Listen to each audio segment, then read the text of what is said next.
Imagine this. You're 74 years old. You're lying in a hospital bed. Not from something catastrophic, just a fall, just a broken hip. The kind of thing that happens. The nurses are kind. The room is clean. But it's quiet. And your phone hasn't rung. Not once. You have 3 children. They all have your number. They all know you're here. And yet, silence.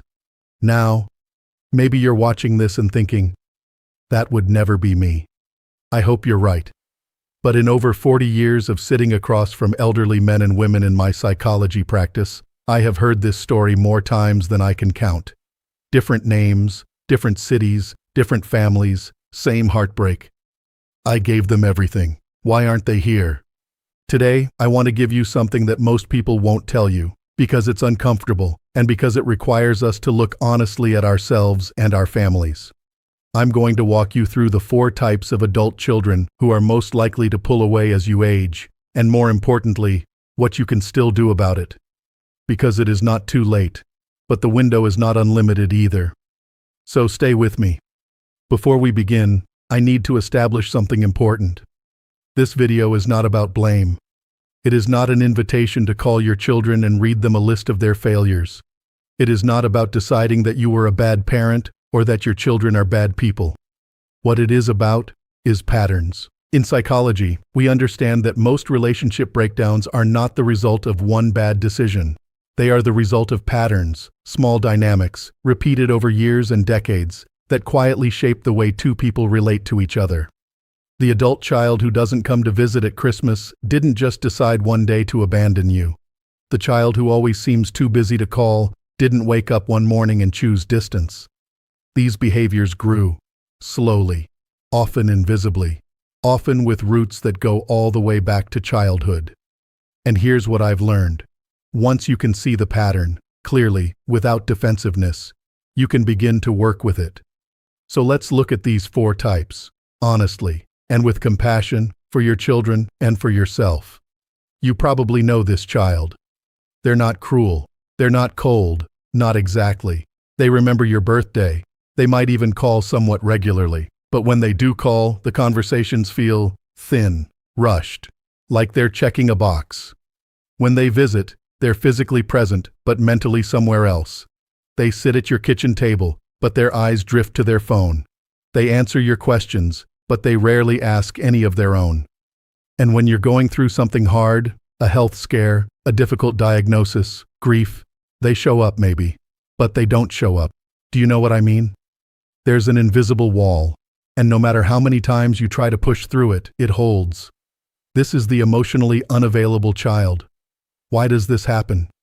Here's what most parents don't realize. Emotional unavailability is almost never about you specifically. It's a deeply ingrained coping style, one that was likely formed long before this child was even a teenager. Children who grow up in households where emotions were minimized, where stop crying, toughen up, or we don't talk about things like that, were common, learn a survival skill early. They learn to disconnect from their own feelings. They learn that vulnerability is dangerous, that closeness leads to pain. And so they build walls, not consciously, not to punish anyone, but because those walls kept them safe, once upon a time. Now, as an adult, those walls are still there, and they don't know how to take them down, not even for you. The painful irony is this: the emotionally unavailable child often loves you deeply. They just have no language for it, no roadmap to show it. Every attempt at closeness feels threatening to them, even if they couldn't explain why. What are the early warning signs? Looking back, you may notice this child rarely initiated deep conversations, even as a teenager. They may have seemed uncomfortable when you were sick or upset. They may have responded to emotional moments with humor, or by changing the subject, or by walking away. What can you do now? First, stop waiting for them to change.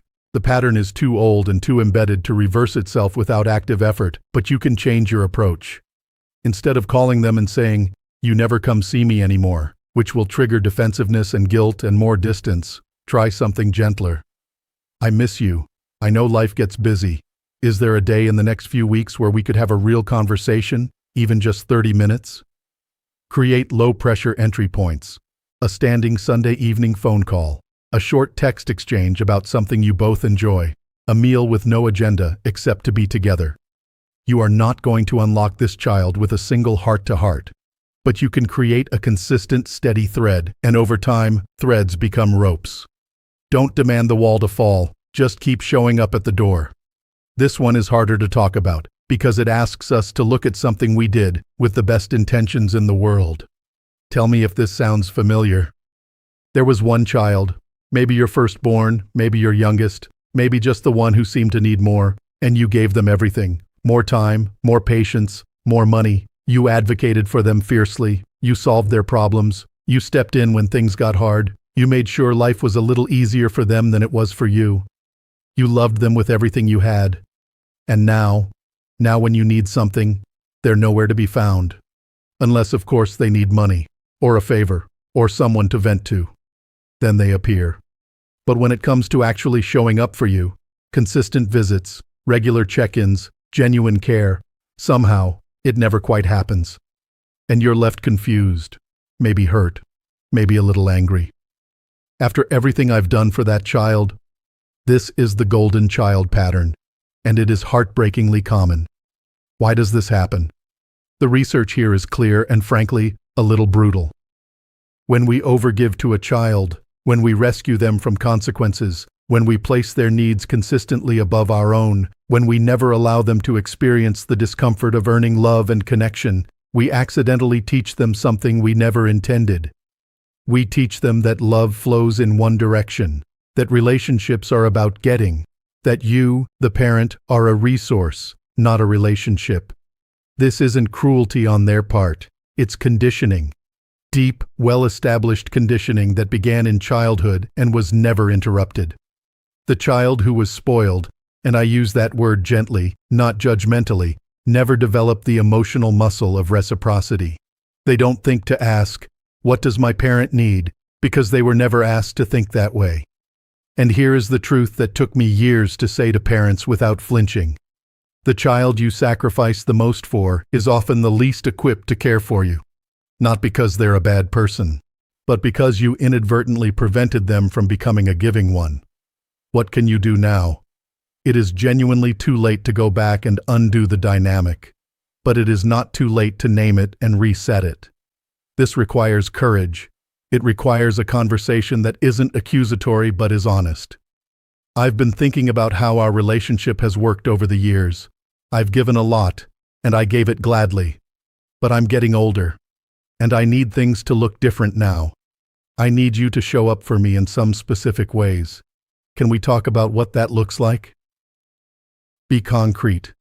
Don't say, "I just want you to be there for me." That's too vague for someone who has never been trained to read those signals. Say, "I need a phone call twice a week. I need you to come visit at least once a month. I need you to be my emergency contact and actually answer the phone." Specificity is kindness for both of you. This is the most difficult type to discuss, and the most important. Some of you watching this have a child who is pulled away, maybe slowly, maybe suddenly, and you genuinely do not understand why. There's no big fight you can point to, no dramatic falling out. They just got further and further away, and now the relationship is strained, or minimal, or possibly non-existent. And when you try to talk about it, they shut down, or they get angry, or they say things that seem completely out of proportion to anything you remember happening. This is the wounded child. And I need to say something here that I ask you to receive with an open heart. Sometimes, not always, but sometimes, the distance your child maintains is protective. It is the distance of someone who was hurt in ways that they may have never told you, in ways that you may have never realized were happening. I want to be careful here, because I am not accusing anyone of deliberate harm. Most parents I have ever worked with were doing their absolute best. Most were loving, most were trying. But children experience things through a lens we don't control. A divorce, even a necessary divorce, can be experienced as abandonment by a child who didn't understand it. A demanding work schedule kept by a parent who was sacrificing to pay the bills can be experienced as rejection by a child who just wanted you at the dinner table. A sibling who was treated differently, even slightly, can leave a wound that festers for decades. A harsh word spoken once in frustration, a moment when you weren't there and they needed you. We don't always know what left a mark. The hardest sentence I will say in this entire video is this: sometimes we are the reason. And acknowledging that, without defensiveness, without excuses, without immediately explaining our intentions, is the most courageous thing a parent can do. What can you do now? If you suspect your child falls into this category, your first move cannot be to explain yourself. Not yet. Your first move has to be to listen, not to defend, not to say, "But I didn't mean it that way." Just to listen. To ask, genuinely, "I've been thinking about us. I know something happened between us that created distance. I don't fully understand it, but I want to. Will you help me understand?" If they're willing to engage, consider suggesting family therapy, not as a battlefield to determine who was right, but as a neutral space where healing can actually occur with a trained guide. And if they are not ready to engage, if they don't respond or they say no, then write a letter. Don't demand a reply. Don't list everything you feel you did right. Just say, "I love you. I know I wasn't perfect. I am open whenever you are. The door is not closed on my end." Sometimes healing begins years after the letter is written, but it rarely begins without the letter. Now I want to talk about a type that gets far less attention because it doesn't look like abandonment from the outside. This child is not angry with you. They don't have a grievance. They're not avoiding you on purpose. They just live somewhere else.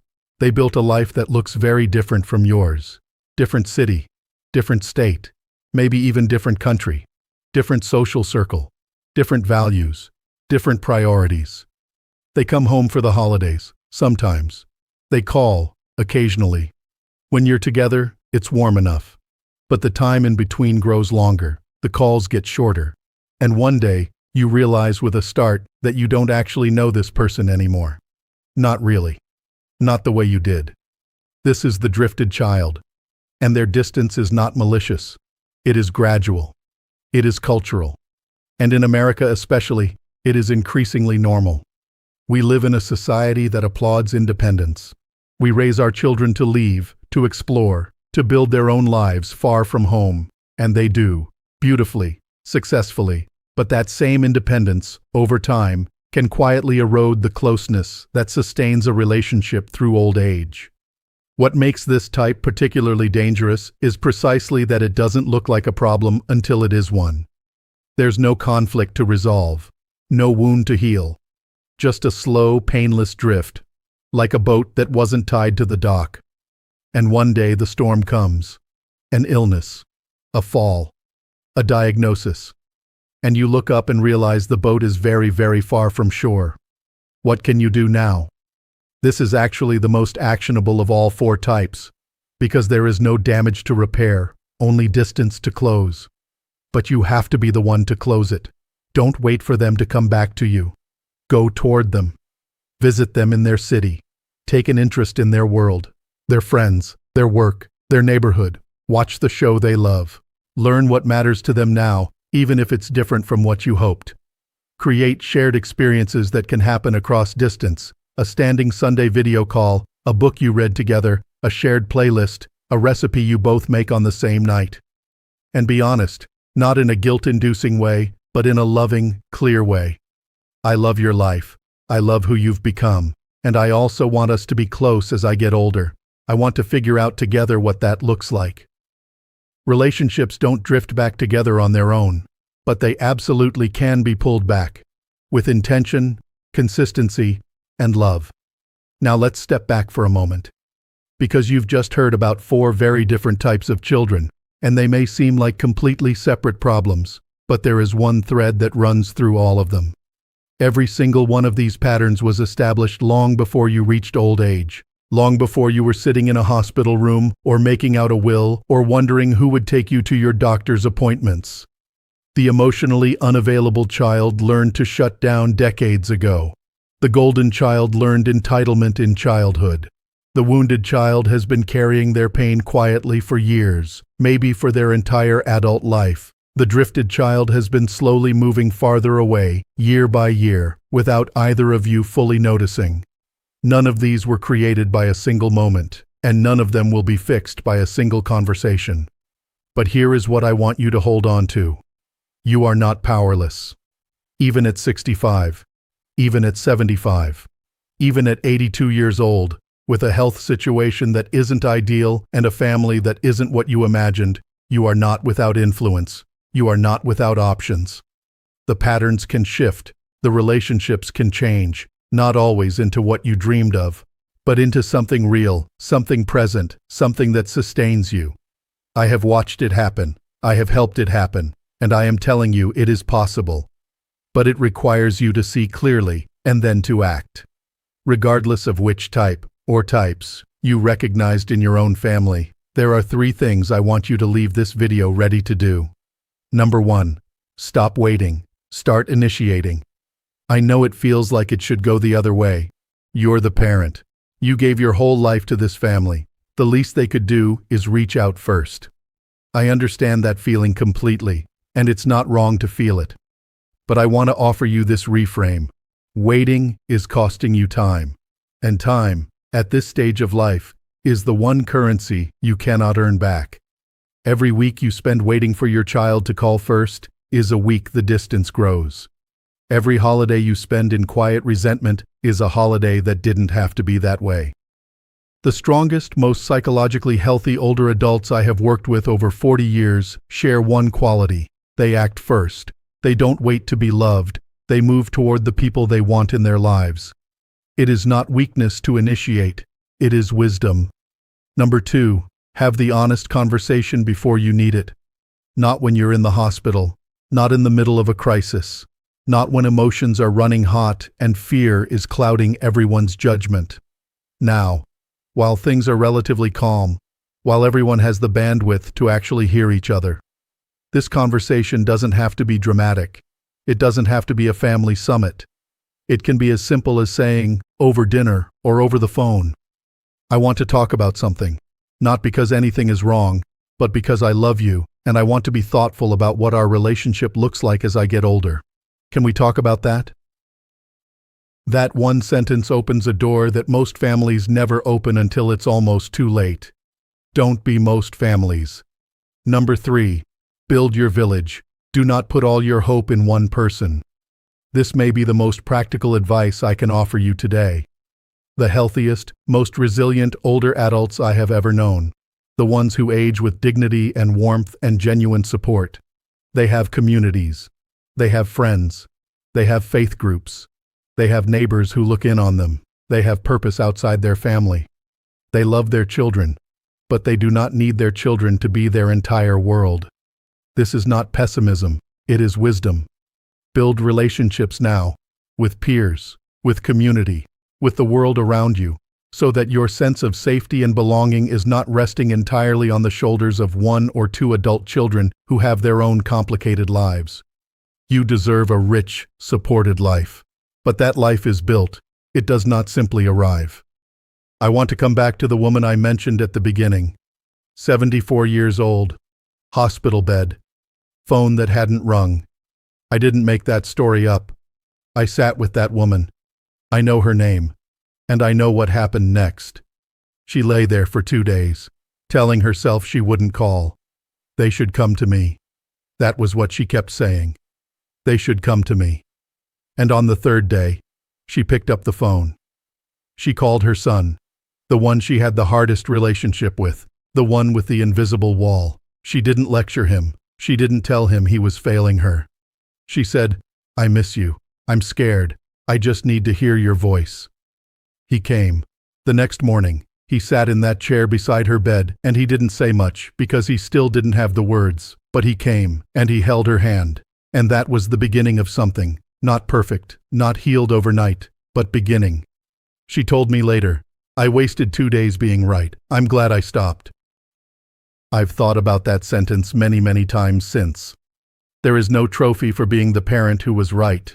There is no comfort in a cold hospital room that comes from having maintained your position. What there is, what is real, and what is still possible for you, is connection. Imperfect, complicated, sometimes difficult, deeply human connection. It starts with seeing clearly, it continues with courageous honesty, and it is absolutely unquestionably worth it. Now I want to hear from you. Which of these 4 types did you recognize, in your child, or maybe even in yourself? Leave a comment below. Be honest, be kind to yourself, and know that whatever you're navigating in your family, you are not alone. If this video helped you, please share it with someone you think needs to hear it today.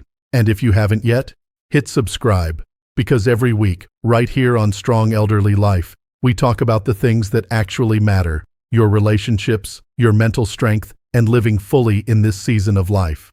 Next week, I'm going to walk you through the one conversation every parent over 60 needs to have with their adult children before a crisis forces the conversation for you. You don't want to miss it. Take care of yourself, and I'll see you next week.